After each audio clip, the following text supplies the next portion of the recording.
অনেক দিন আগের কথা। এক ছিল ছোট্ট একটা গ্রাম। সেই গ্রামে থাকতো একজন গরিব কৃষক, রঘুনাথ বাবু, আর তার দুই ছেলে, রাকেশ আর মুকেশ।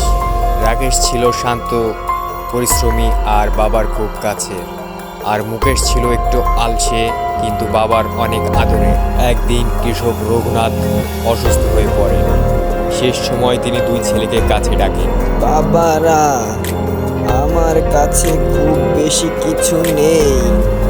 এই ছোট্ট জমিটা আমি মুকেশকে দিয়ে যাচ্ছি।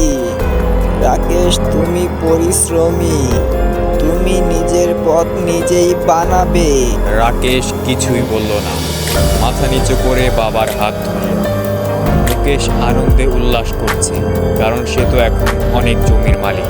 জমি হাতে পেয়েই মুকেশ পরিশ্রম করা ভুলে গেল। সারাদিন আরাম আর ঘুম, আর জমির কাজ অন্যের হাতে উঠিয়ে দিল। অন্যদিকে রাকেশ দিনরাত খাটতে লাগলো। রোদে, বৃষ্টিতে, ঠান্ডায় একদিনও হাল ছাড়েনি সে। ছোট ছোট কাজ করে সে টাকা জমাতে লাগলো, আর প্রতিটা ভুল থেকে সে শিক্ষা নিত। কয়েক বছরের মধ্যেই রাকেশ একটা ছোট ব্যবসা শুরু করলো। সেই ব্যবসায় ধীরে ধীরে বড় হতে লাগলো। গ্রামের সবাই বলতে লাগলো রাকেশ খুব বুদ্ধিমান আর পরিশ্রমী।